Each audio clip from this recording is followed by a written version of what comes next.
Iba ang pakiramdam dito sa Vatican nang i-anunsyo ang bagong Santo Papa. Merong mga sobrang saya at meron ding naiyak sa tuwa. Meron ding mga dumayo pa rito para maging bahagi ng kasaysayan.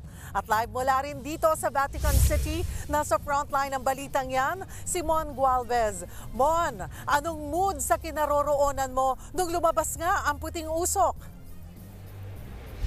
Alam mo, Cheryl, wala kasi kasiguruhan nung una kung may lalabas bang usok mula sa chimney ng Sistine Chapel bago mag-alas 6 ng gabi, oras dito sa Vatican, o mag-aalas 12 ng madaling araw sa Pilipinas. Kaya tila natigil ang oras dito sa Vatican nang makita na nga yung puting usok ng hudyat na nagkaroon na nga ng bagong leader ng Simbahang Katolika sa personalidad ni Pope Leo XIV.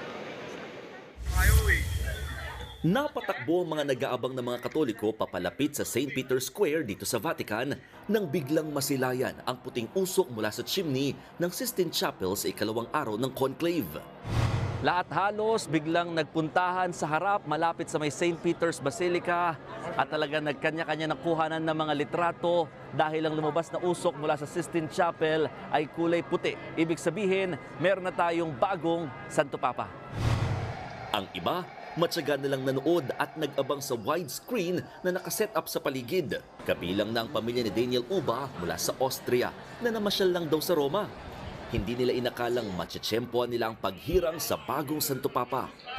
I think this is the first time and maybe the last time in my life that I will realize and see this in life. The feelings here absolute, unbelievable. I pray for my family and for my daughter Magdalena.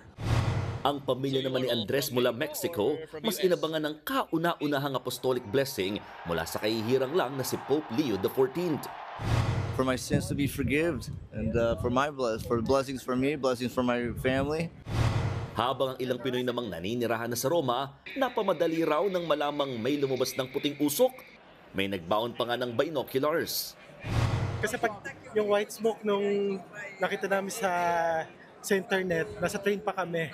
So sulit yung takbo namin from the station.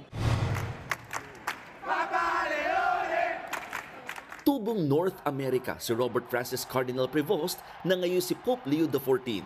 Kaya ang PhilAm na si Merly Gorospe tila nakakonekta raw agad sa bagong leader ng Simbahang Katolika.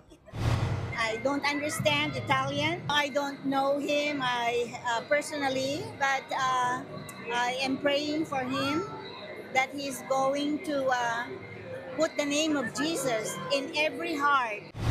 Maraming nagsasabi na posibleng ituloy ni Pope Leo XIV ang misyong nasimulan ng yumaong si Pope Francis na mapanatiling bukas ang Simbahang Katolika para sa lahat.